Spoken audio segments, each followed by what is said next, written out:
So welcome back everyone. We are the STS 6 Tech. Dating IS4 Tech kasi dati 4 lang kami. Ngayon meron na nadagdag na bagong Plus dalawa. 2. So I am your host for this podcast again and again. I am Maui Lopez for the host, and together I am joined with She is Steven Servas. Maria Garcia. our 2 new member and of course the Ayla. former podcast members.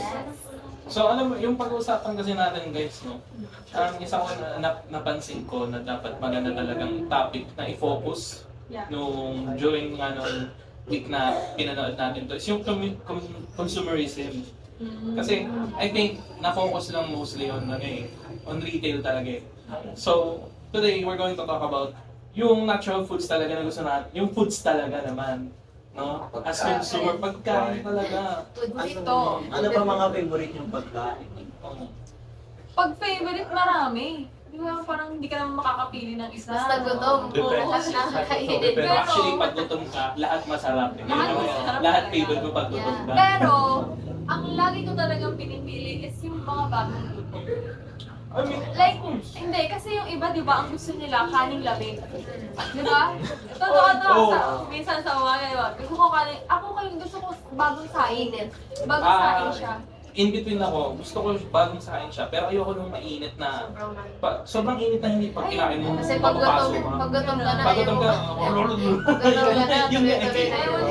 pag gutom ka talaga, kung ano lang nandyan, Kung kain mainit, mo. hipan-hipan ka pa.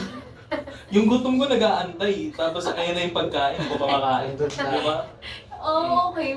Siguro nga talaga marami magkakaiba ng preferences in terms of food. Pero yun din talaga napapansin ko lalo na sa bahay namin. Yung iba mas pinipili nga nila yung parang kagabi pa na natira para sa umaga. Tapos ako, ang laging pinapagalitan ako ni mama kasi imbes na may kanin naman sa lamesa, hindi yun yung kinakain ko. Yung bagong luto na parang pangtanghalian yung kinakain ko. Which is sabi niya, nasasayang yung kanin lamig. Ganyan, ganyan. Eh ayoko nga ng lamig, hindi ako nasasarapan sa kanya. Parang ang tigas-tigas. Medyo napapalood tayo. yan. Focus tayo dun sa favorite food talaga na pwede natin masabing may Oh my favorite. gosh, favorite. I think siguro sa akin na ang pinaka-favorite ko talaga is, syempre, as Filipinos, we need this, Asians need this, everybody needs this, Ano yan? even Americans. Fried rice! Fried rice. Uncle Roger would be proud. Sinangag. Sinangag. Sinangag. Sinangag. Fried rice. Yun, yung sinasabi ni Mariel kanina, tungkol sa kanin namin, usually sa bahay namin, ganun yung ginagawa kapag kami sobrang kanin, sinasangag tayo Automatic Oo. fried rice yun. Oo. Siyempre, alam mo na makikita mo yung kaning lamig. Parang sarap na itong gawing fried rice. Minsan nga kahit Automatic nasa yun. bingit na yung ano niya. Sangag mo, okay pa yan. Okay. Pwede pa yan. Kahit nga tumalsik na yun, uy, balik mo. Okay na sangag sa akin, pero yung lamig na talagang tinanggal lang sa kaldero tapos nilagay sa plato, Oo. ayoko yung ganun. Minsan kasi tumitigas siya pag hindi Oo, natatakpan. yun yung ayoko, pero meron talagang may gusto nun ah. Hindi sa inaano ko naman sila dahil gusto nila yun, pero yun nga lang sa akin, parang iba lang yung preference ko. Parang lagi akong hot. Hot, unlike, Oh. unlike sa mall. Oo. Kahit Masarap kahit naman sa kasi talaga yung pagkain na bagong luto. Oo. Paano pag kahit na yan? Paano Hindi pag- lang sa ulam ha, hindi lang sa ulam. Kahit sa mga dessert, even yung mga halo-halo, ice cream, hindi naman sa ayaw ko, pero mas preferred ko yung mga merienda na maiinat like turon, barbecue, mga banana Q. Mas gusto ko talaga yung Bakit ayaw mo naman lamig? Ayaw mo naman ewan, lamig? hindi ko alam kung bakit mas preferred ko lang yung hot. Even pag mga coffee shop, hindi ako mahilig sa mga milk tea, crap. Pag pupunta ako sa mga drink shop, hot Prefer mo talaga. yung hot. So hindi mo siya talaga kaya inumin ng malamig. Kaya ko naman, pero pag meron ako nakikitang choices na hot, hot ako. Mag-hot cold, mag-hot drink ako. So hindi mo kaya kahit sabihin natin, kunyari, yung cold lang na mga maliliit lang na 12 ounce, hindi mo talaga naubos yung gano'n. Oo, ang hirap para sa lalamunan ko siguro i-take yung ganong bagay. Ewan ko, basta mas gusto ko lang yung mga hot talaga. Mas maginaganahan akong kainin o inom. May thrill. Mas may thrill. Ewan ko, pero sa iba ha, gusto nila talaga mga milk tea. Mga milk tea talaga, frap. Mga ganyan, shake. Eh sa mga restaurant, meron ba kayong pag di ba kumakain kayo, tapos medyo mabigay pagkain. Di ba, syempre mawawala ka ng gana. Kayo ba, as a family, inuubos nyo yung pagkain na in-order nyo or minsan yung mga tira-tira? I think, ano kasi, syempre pag restaurant, may minsan, kadalasan yan, may markup price. So syempre, sa amin, ubusin namin yan. Sayang naman yung pinayod namin. Lahat yan. Kung kaya nga iuwi yung plato, yung iba, inuwi pa yun. 2K to. Yung iba nga mga paano eh, iba ang tao eh, inuwi pa yung plato ng Jollibee, makikita mo. Uy, Uy, yung plato wala ng so, Jollibee. wala naman yung timeline. Okay, yung plato ng Pag Jollibee. hindi namin gusto yung ulam, Iniiwan nyo talaga, hindi nyo na kinakain. Yun na. Wow, rich ang Yaman, sa kayaman ah. Alat nang may Wala- pambalik. Hindi mo sa kanila yung take out. Walang Pwede mo pabalot magpabalot. ko. Ayan. wala na eh, hindi naman Kahit ako sa makakain. aso na lang. Take out. Mahilig ba kayo sa mga samgyupal? Ano nyo yun? Kumakain naman. Kumakain naman. Ano kayang thoughts niyo sa mga sa mga may leftover, di ba? Tapos nagpapabayad sila. Mas okay ba na itapon na lang nila yun? Or Pwede ba mag-leftover sa Samgyup? bawal? Pwede, May pero bayad. may Pwede. bayad. Kaso babayaran ko. Tapos Oo. may fee itatapon. Kaso ang bawal is i-take out siya. Oo, yun. Kasi diba Anli? Pag Anli, so dapat ubusin talaga. So, yung iba, yun. So, for the topic, marami kasi ako nakikita niyan online. Alam niyo, meron, ano yung exos pa yun? Oo. Kapag hindi na nila kayang ubusin, minsan pinapalipad nila sa exos. Totoo yun? Totoo yun ah, totoo yun. As in, may nakita ako. Talaga? Hindi Sa pinapahigot. exhaust fan? Sa exhaust Malakas fan. yung sumipsip yun. Oo, ano Ay, ka? yung Diba? mga- Hindi ba? Pero Yun, yun, ginawang, Tapos ginawa yung ano. ginawang thank you. totoo yun. Tapos Yun. parang may isang store nga na nag-post na per hour customers, pag hindi nyo na po kayang ubusin, please be honest na lang. Kasi nag-back, parang Oo, yung- bumarami. bumara sa ano, Oo, bumara din sa bumara exhaust fan. exhaust. Kasi Diba? pag Ginawang vacuum. totoo, totoo, hindi ako nagloloko. Pero talaga siya online na pinahigop talaga nila ng pinahigop dun sa may exhaust. Sayang naman yung excess food nun, di ba? Kasi iisipin mo rin, di ba? Yung excess, bakit hindi na lang nila ibigay yung excess food sa mga, in need, homeless, yung mga homeless. No? Yung mga kailangan ng mga ligutom niya dyan sa mga kanto, ano nila ibigay doon? O, diba? Actually, kung morally ha, ang pag-uusapan, sana ganun na lang ang ginawa. Kaso kasi, Binabayaran. in terms of moral, kasi not all the people naman is may principle na ganun. Na kapag pinamigay mo, kakainin ko to, kasi blessing to, food to eh. Oo, sa bagay. Eh, marami rin kasi mga issue na once na, kunyari sa isang store, huwag na lang natin pangalanan, diba? One As someone restaurant. speaking po na may experience sa industry. Ay, na- nag-service crew, nag-service crew Nag-service sa crew isang, po sa isang specific donut shop. sa isang kasi kapag in terms talaga sa mga company na may food, once na may excess, hindi talaga siya parang reasonable na ibigay mo siya sa outside people. Kasi Oh, I heard of that. malaki talaga yung risk once na ipamigay nila yung excess na yun. Oh, actually may ano nga dyan eh, may parang, merong naging kaso dyan nga na yung mga pinamigay nila na excess food, especially yung excess food na yun nakabalot pa dun sa brand name no. Ano na yun? Nakabox. Nakabox pa, may brand name pa yung Ayan. ano na yun, yung certain restaurants na yun, pwede kasi silang makasuhan. Yeah. Especially nga kapag yung food na yun naka-damage sa tao, especially Totoo. which is yung food poisoning Yeah. kasi nga minsan yung kaya nila tinatapon yun kasi nga hindi na siya pwedeng May for shelf life consumption. lang talaga. May shelf life lang siya that's na why. hanggang dito Shelf mo lang life. siya oras na pwede kainin. Yes. Kaya nga sabi ko, if morally ang pag-uusapan, once na binigay sa'yo ang pagkain, kung Kainin mo. kainin mo. Kaso kasi may Meron ibang pa mga akong tao. nababalitaan kasi na binibigyan sila Yun. ng tapos ibebenta pa nila True, sa mas totoo mataas yan, na totoo price. yan. Kaya siguro, Dinaan na sa illegal. So, speaking of yung yung sa ginawang partner nung certain certain restaurant, ginawang partner nila yung mga farmers para doon sa excess waste na ginagamit ng mga farmers para magamit ulit nila as a new source para doon sa para sa foods, which is yun nga yung pinaka-main nagiging problem. So, ang next naman is yung healthy versus junk foods. Ano sa tingin nyo mas dapat kinokonsume ng tao? Siyempre, normally, Healthy Healthy ka na. Pero kasi, there are people nga na mas gusto nila Junk. na junk foods. Kasi syempre nandun yung nandun yung, kadalasan nandun yung mga masasarap na pagkain talaga. Which is, Ang seasoning. Masarap kasi ng Oo. bawal. Ano kasi yan eh, yung pag-produce nila ng mga chichirya, talagang tinatarget nila para ma-mass produce. Kasi for example, mga paborito nating chichirya, di ko nababanggitin. For example, yung mga dinadala natin sa STS pagka manonood tayo sa films, Yeah. yung mga chichirya. Yeah. Usually mga gano'n. Singaw. Singaw. singaw kasi Binibenta pa nila kahit Oo. factory defect na yung Oo, yung sa... Parang may nakita ako dyan sa Sa ano. murang Million halaga. po. Sa murang halaga. Pero, sobrang halaga. yung mga gano'n, di ba, syempre may binibenta ng mura, tapos yung seasoning nga nila. Very heavy sila on MSG. Yeah, yun, totoo Kaya yun. yun, ang dun para ma-engage yung consumer na bumili ng bumili.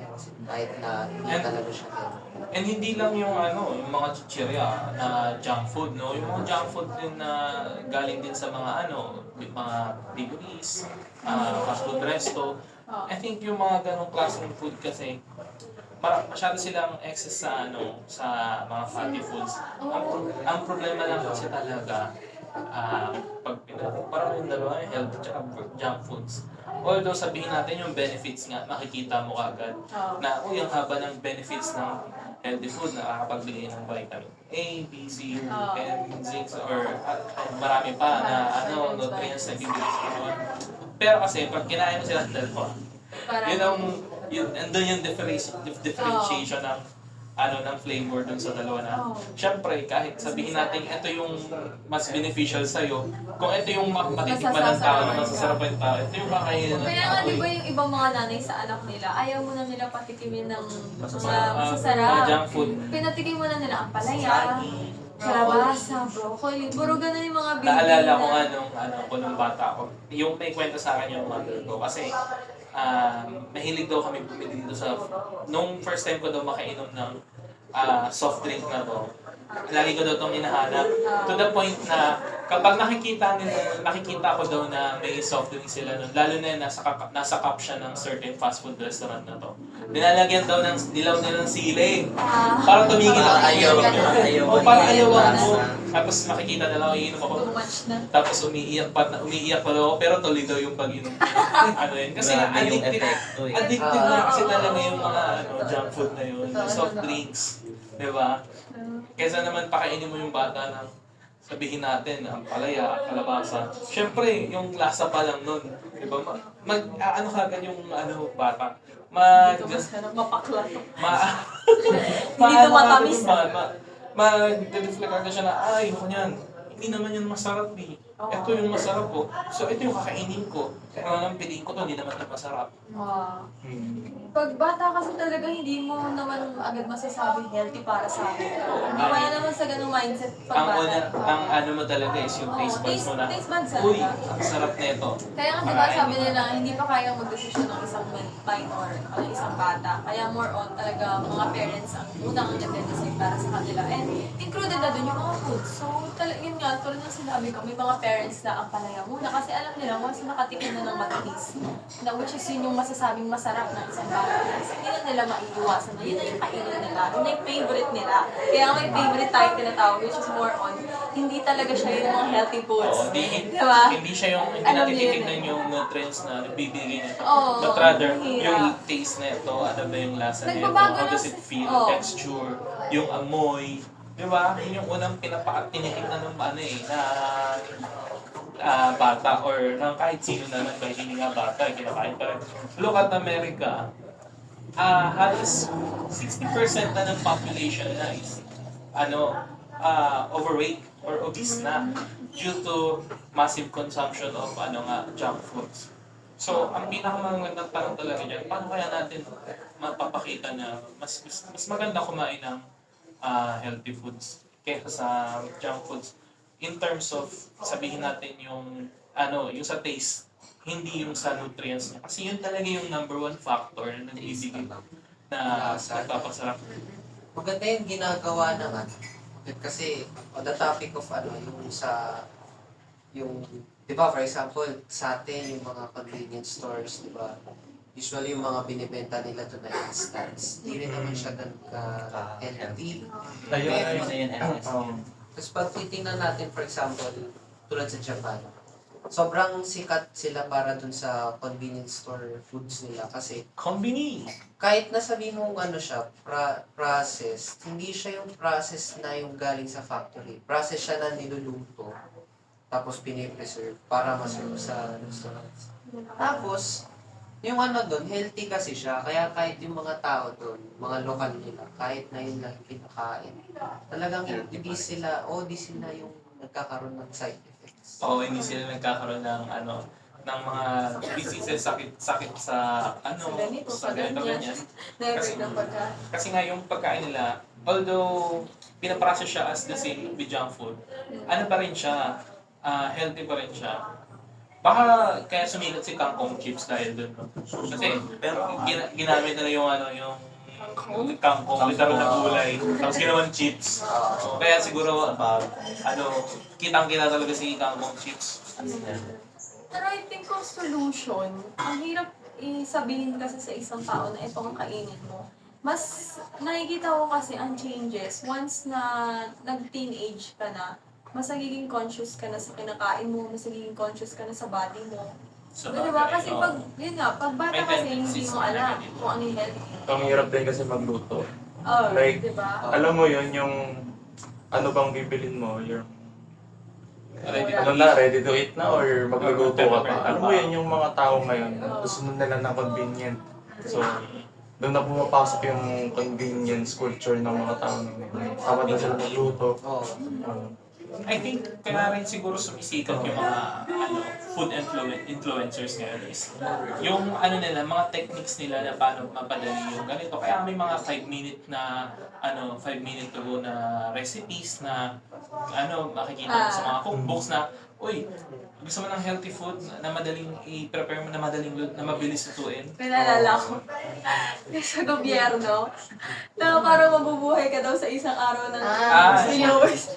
Yung may expenses na pinapakita na ito lang daw yung kailangan. Tatanong nyo ang kailangan ng isang tao. 64 pesos ba? Basta below 100 ng isang araw. Sa isang araw, sa Ng isang tao. Sa isang tao. Which is, merong isang nag-post na parang, I think they are delulu sa inflation. Delulu, sabi nga Delulu, sabi nila, bakit kung sinadya siya ng gobyerno, bakit hindi siya mag-implement na sila ang gumawa ng isang 64 pesos na pack food Pack food, at oo. ibenta nila sa mga supermarket para sila ang makakita kung magkano talaga ang bilihin outside. Kasi Kaya nga. sobrang ano mabibili mo 60? Tapos may gumawa ng vlog. Ang nabili niya, pansit canton. Hindi mga healthy. Oo, kanin. Kanin lang. Delata. Delata. So, I think Hindi, totoo pero yun. mahal pa nga delata eh. Oo, Mas mahal pa ha? Yung 64 pesos mo na budget, yung isang delata doon, kakalahatiin yun. Ate, pang milk tea ko lang. Oo, tapos hindi Ang sa... kape ko lang eh. Ang kape Like, lang ang namin sinasabi ko. sa mga coffee shop. Hindi siya enough eh. Totoo. Not also in terms of quantity tsaka yung nutrients na Below 100 ang putik na yun. Hindi sila siguro aware kung magkano talaga ang bilihin Oo, sa mga kumbaga, tindahan at Makifeel, palengke. makikita mo talaga yung nila yung distance nila sa realidad na yung bilihin. Baka iba kasi taga-bili nila, baka hindi sila mismo bibili. Ikaw pa lang, Inuubusan lang. ikaw pa lang pumunta ka lang sa sa palengke, makikita mo na kagad yung prices. Sibuyas, 200 per kilo. Oo, atis Tapos, kamatis, 10 piso. iisipin mo, sabihin nila, 64 pesos ang minimum budget for one person in one day. So, hindi, 3 meals yun. so iisipin mo pa yung 3 meals na yun, hahatiin mo pa yung yung sardinas Sa na kilang binili mo. bigas pa lang magkano. Nung nilabas sila ng gobyerno, ang dami talaga nag-react. Tapos gumawa-gawa sila ng vlog na, okay, sige, sige try natin sa palengke, bumili tayo ng pagkain in Oo. 64 pesos. 64 pesos, tapos ako nabili talaga nila, mga processed foods talaga. Yung natatawa sila, oo sige, makakabili nga akong pagkain, pero ano nutrients nito sa akin, di ba? Yun yung tanong nila eh. Ano yung magbibigay nito sa akin? Mabubusog pa ba ako nito? True, di ba? 64 Diba? pesos ang I nabili. I think for when it comes to nutrients, yun yung unang isipin mo, mabubusog ka pa ba? Yung malalamnan ba yung ano mo, buong katawan mo? Parang makakaano mo pa ba? Makakagalaw ka pa ba na next day? Ubus na yung lahat ng kinonsume mo na energy mo sa pagkain mo. Kaya maganda yung ano na yun suggest lang sa government. Kung yun yung sinuggest nyo, kayo bumili ng isang pack food. Why don't you try, di Oo, ba? diba? Tapos ibenta nyo. Try. So kung bibenta nyo ng 64 pesos at alam namin masarap, bakit hindi? Tapos nutrients pa. Pero kung ibibenta mo pancit canton lang din, ay, anong gagawin ko dyan? Araw-arawin ko yan, nabulok na yung liver ko dyan. Just stomach, kawawa mag-process stomach ko ng pasta-pasta. Buisit, nakakaalim mo. I think when it comes to healthy and junk, meron naman kasi talaga tayong solusyon na kumain ng mga healthy foods na masarap din. I mean, yung una pa nga lang, yung suggestion, yung ano pa nga lang, yung binanggit pa lang ni KCB, yung sa Nepal na kung saan natural yung food, tapos yung process lang yan, yung pag ginawa niya is parang junk food. So na ayos lang yung ano, di ba? Na yung, kumbaga, pinasarap lang nila through the process of making na parang junk food. Which is, example, yung mochi, di ba? Rice lang yun eh. Pero, ang maraming kumakain nun as a popular street food. So, bakit hindi natin magawa yun dito? Yan sana mas ma-introduce talaga yan dito sa atin. So, gusto mo na lang, kunin na lang natin yung culture. Iba kasi yung ano eh, paggawa ng processed food dito eh. So, Makikita mo. Alam mo yung sa... Sabihin ko ba to? Sige, sabihin. Hindi yung sa ano kasi 7-Eleven, di ba? Yung sisig nila. sabihin mo na lang convenience store. Yung convenience store. Kasi di ba yung yung sisig nila doon na ready to eat? Kaya nga sobrang convenient. And syempre, ang lasa. Oo, parang malabnaw siya. Ang parang lasa. Pero binibili pa rin ng mga tao kasi For convenience. for convenience, mura. Iinitin mo na lang, tapos kakainin mo na lang. So hindi ka wala ka ng Staff na nga lang mag-iinit. magluluto. This is a hot take. I think masarap yung sisig ng seven. Convenience. We listen, we don't Gosh, yes. So, away, parang twice ko siguro yung nakain nung senior high ako. Nung once, parang tinatanong, sarap ba siya? Kasi parang iba, may masarap na hindi eh. Nung pangalawang taste. Oo, hindi na talaga. Hindi mo talaga na siya na-confirm na masarap. hindi siya masarap. Dati rin nung senior high ako kasi unang beses kong yung makakuha ng baon. Kasi di ba, dati, baon ko yung ipak nga. Nasusunod na naman. Tapos ngayon, pera na talaga na siya. Ganun Inabutan din na ako eh. ng pera nun. Tapos, naalala ko kuwari sa isang linggo, parang 100 lang yun ata o 120 lang baon na per day lumalabas. Eh, may pamasahe kasi sa tricycle, for example. Yung tricycle kasi sa amin mahal. So, 25 yun balikan. Minsan nga 30. So, sobra yung singin. Pag 25, kundi 50. So, ilan na lang natitira sa akin, meron na lang akong 70 pesos. Eh, yung lunch kasi sa school namin, 60. Tapos nagtaas pa yung kanin nun at the time, so naging 65. O di meron na lang akong 5 para sa inumin. So, ang ginagawa talaga namin nun, Kuha ng mura. 7-Eleven. Oo. As in Mas food pack na talaga ng Oo, so, 7-Eleven. tapos parang ilang buwan ata yung nagtiis talaga ako sa sisig. Tapos sabi ko, hindi ko talaga kaya to.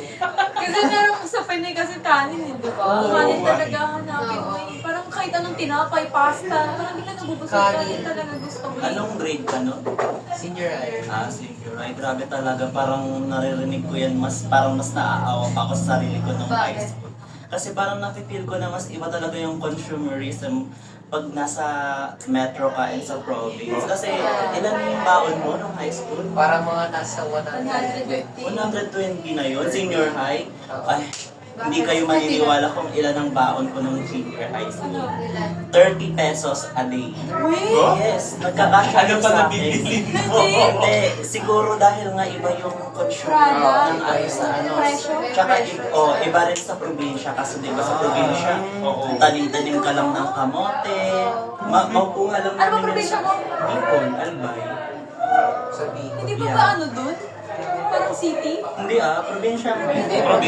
Probinsya ang Bicol. Tsaka considering din na yung school ko is walking distance and marami akong hindi na ako namamasaya, tsaga na lang kumbaga. And then ayun, tapos yung 30 pesos na yun, nabibili namin ng 10 pesos na pansit sabaw, ganun. Tapos magbabaon lang ako ng kanin, ayun. Tapos nakaka-survive naman. Tapos meron ka pang lola na ng saging na saba, na nilaga, gano'n. Ayun, parang So, na-gist ko lang yung compare. Kung pag makakompare mo talaga. So are you saying na mabubuhay talaga ang tao below 100? Hindi. The thing is, yung 100 na sila yun, talagang ipit na ipit siya. To the point na sila na yung mismo Nagtanim. Sila na yung Nagtanim. nagpalago nung kakainin nila. Kasi syempre, kapag inisip mo, mas mababa pa rin yung magagastos mo kapag ikaw yung gumawa lahat ng process ng pag-ano. Kasi, ang isa din na sinasabi talaga ng government, so kung yun yung take mo, I think merong half-true sa sinasabi ng government na hindi nyo naman kailangan ng restaurant to eat. Na mahal. Kasi di ba ang Philippines, ang dami nating ini-import na mga businesses outside our Abroad. country. So, talagang mas mahal yun. So, talaga yun yung sinasabi nila na kaya nyo naman kumain, below naman 100. Basta huwag kayong bibili sa ganito, sa ganyan. Maraming food. Ang misleading The lang thing kasi is- Sabi kasi eh. The thing is, di ba yung half-true na sinabi mo? Yung half-true doon kasi, yun nga, ikaw yung magpapatubo ng sarili mong pagkain. Sa bagay, yan nga lang din. misleading nga lang din kasi yung statistic na yun. Kasi dapat, ang ginawa nila, hindi nila in-average yun sa buong Pilipinas. Yeah, sa bagay. Ang ginawa nila yun, yung Iba-iba pinagsabi tayo mo. ng Oo, area. meron for May rural, urban, may rural. merong metro. Mm. Kasi May urban, may iba yung rural. cost of living kapag ka pumunta ka na ng Maynila. Kasi kapag kuwari sa probinsya ka, mura nga din yung mura yung That's- nakikita mo na pera, konti rin, mura din yung bilihin. So, That's parang mas unless mababa. kung yung provincia mo is a agricultural province. Kasi yung pinsan ko, nasa Marinduque sila ngayon. Kasi yung asawa niya, doon, tapos gusto nga mabisita, gusto nga bisitahin ng pamilya nila doon sa side ng asawa niya. So isipin mo ba lang doon nga, yung gulay ng iba, ang mahal. Alam mo kung bakit? Kasi sa liit ng nila, sa liit ng island nila, syempre, yung iba doon, ini-import pa. So, ang pinakagastos mo is yung pag-import, which is yung mga gas, yung travel, yung labor cost, para lang makakain ka ng gulay. Kasi yung sa kanila doon, wala silang wala silang talagang mga palayan para sa sa gulay. Hindi Saan naman. ako Marinduque? Bandang na siya, Besides. baba na ng pinakababa sa Visayas, parang Mindanao na. Napakaliit lang ng island nila. So, syempre, hindi sila mahirap na sa dagdag pa sila ng agricultural sites na pwede sila magpatubo. So, mga ganun din lang. Ano ako pag Sorry. probinsya, Puro kalabas puro stereotype mo ng probinsya, palayan, gulayan. So, makikita mo, puro palay, puro pananim. Oo. Pero that's pero hindi yun yung katotohanan. Marami din sa mga probinsya na meron sila, although yes, may mga sila, mga palayan, may mga pananim sila. Not everything na nandun is natatanim nila. There's still import na mangyayari. Kaya yung 64 budget talaga, Yeah. it's hard to say na Kasi justified. diverse tayo in terms of tapos bibigyan nila tayo ng Babaguhin yung general na Pagawin para sa mo pa mo 64 pesos ka na lang. Oo, yung bigat. Mas agad sa pamasahe 64 eh. Yung Marinduque kasi, punurin nyo ng mga tubig. Oo, sige, mayaman sila sa palaisdaan. Pero sa mga palayan, naku, wala silang makakain ng vegetables. Wala silang makakain ng mga fruits. Kasi wala silang lands na pwedeng pananiman. Kasi mostly, sila ay mga nakapalibot sa kanila is bodies of water. Okay, may tanong lang ako sa inyo. Huwag naman kayo ma-open. Pero too much ba kayong kumain? Minsan. Too much. Gutom na gutom ka. Like, kunyari, may umagahan na kayo, may tanghalian pa kayo, may merienda, may hapunan, may midnight snack pa. Minsan. Ako, follow pa rin ako dun sa yung tatlong yung tatlo lang nakakainom. And the thing is, every time nakakain ako, lagpas na talaga dun sa threshold Serving. ng chan ko. Kasi may sinasabi sila na paano malaman na busog ka. Oo. Kapag dumighay Dumighay ka. daw, di ba? Ako, dumighay na. Kain ka pa rin. Kain pa rin ako. Masarap yung ulam eh. Kain lang. Hindi naman halata naman sa body type ko na ako hindi talagang sobra-sobra ang kain. Ako, it depends. Pagka favorite ko yung food, like, Talaga. hindi ako kakain pagka pangit yung, kunyari, pangit yung palaman ng tinapay. Pagka tayo yung palaman, kakain talaga ako ng marami. Okay. Kasi, hindi naman sa inaano ka, pero nabanggit na kanina na sabi mo 60% sa US is overweight na sila. More on kasi ang nakikita ko sa mga vlogs. Dahil na parang hindi naman sa kaya nilang bumili, pero yung mga serving kasi di ba sa ibang bansa, Tsaka, sobrang dami. Oo, tsaka malaki nga yung... Sobrang OA ng mga Speaking of serving, oo nga, toppings, yung mga ganyan. yung mga Japanese vloggers na pinafollow ko. Kasi syempre, ayun naman na, Japan. Pag pupunta daw sila ng Amerika, mag-order daw sila doon ng small lang. Pag kinompare daw yun sa home country, large na daw yung portion nila. Pag nakikita ko yung pagpe-prepare, like kunyari, fries. Isang ganun na ng fries, may nuggets on top, sobrang dami mayonnaise, sobrang daming ketchup, tapos may put-put pa na. Lulod na yung pagkain. Hindi ba sila nauumay sa ganitong pagkain? Kasi honestly isa yung sa parang hindi ko kaya kainin. Yung too much na toppings. Oo, too much sauce. Like, kunyari, isang fries, konting dip lang ako, subo. Hindi ko, ewan ko sa iba kasing tao, parang gusto na lang yung babad na Babad na, Oo. yung tipong parang soggy na nung fries to the point na Di ba parang tubig na. Masarap ba sa inyo yun? Yung ganung fries?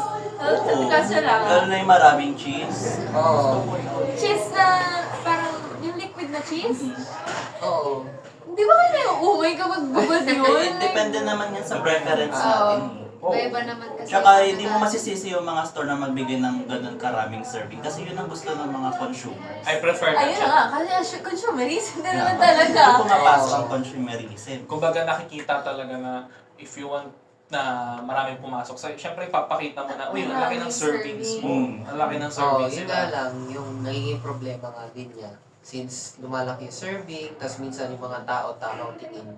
Kasi sobrahan ng bili, nagkakaroon ng food waste Ayun talaga. nga lang. Kaya mas okay talaga yung quality over quantity Yeah. na ilagay lang sa ating body. Tama ba yun? Sakto na lang yun. Okay. Quality over quantity. Tapusin natin, no? Okay, so, I think that's all, no, for this Yeah, topic. yeah. Thank you very much, no, for our 2 new podcast members. sana may natutunan kayo. Huwag naman sana kayong masyadong umorder, tapos hindi nyo na maubot, papahigop nyo na sa Exos lang, ano. Sana Hindi yun Ginawang makatarungan. hindi talaga. Look at all this, look at this, all of these Patreon members natin. Wow, lahat ng nag-subscribe, ang galing. Yay! So thank you very much again, everyone, for listening to our podcast. Thank you. I'm your Thank you host, for the Mami flowers. Lopez. Thank you for the flowers. Thank you for the flowers. Goodbye! Bye-bye!